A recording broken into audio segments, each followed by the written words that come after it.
Hey everybody, it's Brighton, the Stamp Girl. I just wanted to do a really quick card for you guys. My friend just moved to Florida, and so I was going to do a card for her and send it off for her, so I thought I would record it and let you guys see what I'm doing. So, I bought this set of cards. They come pre-cut and pre-scored.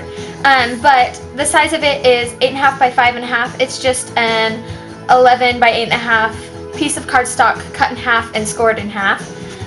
So you can go ahead and make those yourself, or you can just buy a pack like I do.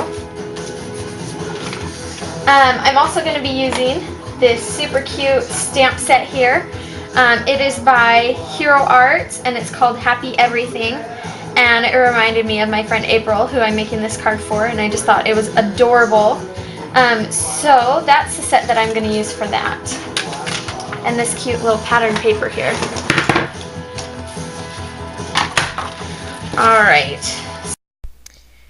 Okay, so I sped this up just to get you guys through it all so you don't have to listen to me telling you how to do everything.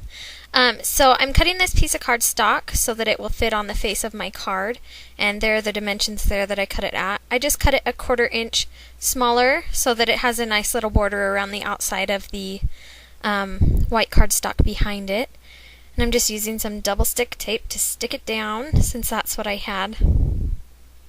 I could have gotten some mono adhesive out, but that's what I had laying around, so. And I'm just centering it on there, making sure that it fits nice. And then this is just another piece of blue cardstock. It's out of that same pack that I bought the cards from. And I'm just going to do a strip across the front, and there's the dimensions for that strip.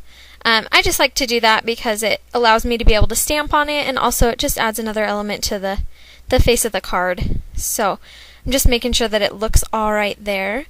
And then I'm getting out one of the stamps from that Hero Arts stamp set, and it's a cute little chicken.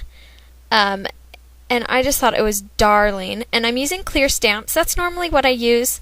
I prefer the clear stamps just because it's easy to see where you're stamping, and also they're easy to store. I store them in CD cases, so it makes it a lot easier for me to store them.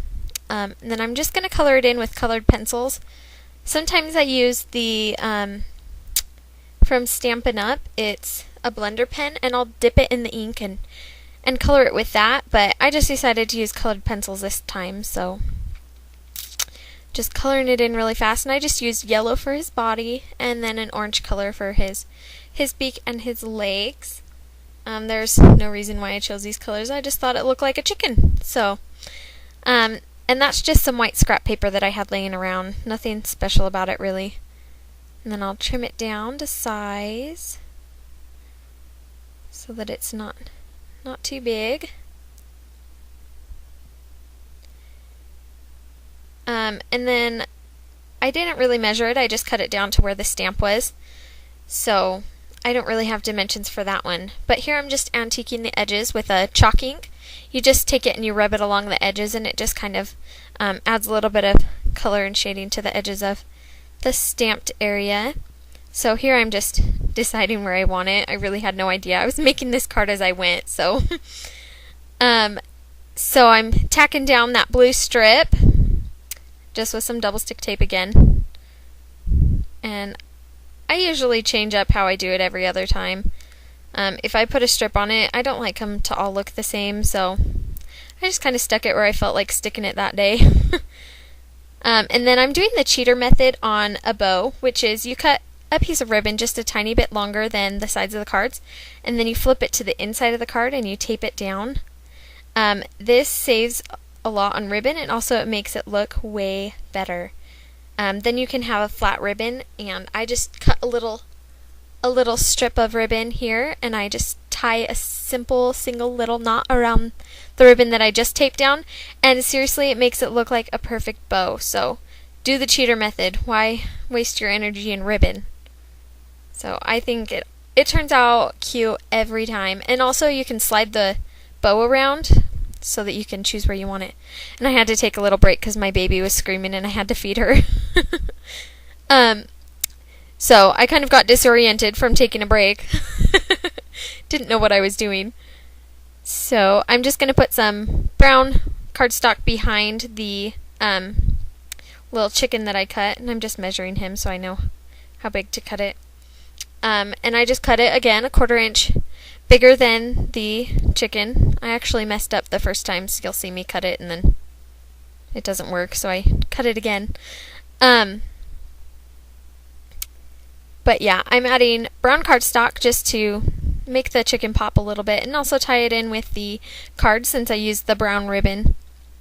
So here I'm just making sure that it worked out since I was having a blonde moment and trying to figure out how to measure this thing so that it fit behind that chicken perfect. And I'm sorry I'm kind of off the screen. I didn't realize where my camera was, so this is my first video, so I'll try and improve from here.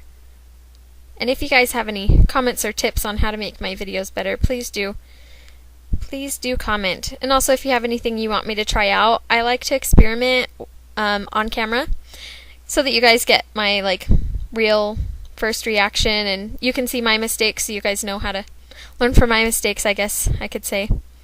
So here I was just seeing if I liked where that stamp went, and I'm just using some Fiskars glue dots. Those things are so handy. Have a box of those around. And I'm just sticking the chicken right on the front of that. But like I was saying, the nice thing about clear stamps is you can hold the stamp over where you're thinking about stamping it to see if you really like it. And I love that feature of having clear stamps, is that you can kind of try it out before you actually stamp it on. So I was just trying it out on that blue paper to see if I liked how the blue looked on the blue, and I did. So I'm going to go ahead and stamp it on using chalk ink again. So I'm just going to stamp it right onto the bottom right hand corner of that blue strip. And I thought it turned out pretty cute. So I am going to make a matching envelope, which I love to do. I think it just is fun. And I think when people get it in the mail, they think it's fun too. When they get a matching envelope, then they know that it's handmade, and it just makes it exciting and fun. So I always make matching envelopes with my cards. And I was going to do a chicken, and then I decided that I wanted to just do a heart and a flourish. So you'll see me putting that one back and getting out another one. And I'm just going to do it in the blue and the green so that it matches the card. And as you guys saw, I just used a baby wipe to clean off my stamps, which I always use because I have them handy and they work really well with cleaning the clear stamps. Every once in a while I'll condition them with the stamp conditioning solution that you can get. It's like a little pad that you spray stuff on, and then one side you rub it and the other side you dry it on. So there it is for you guys. Hope that you enjoy.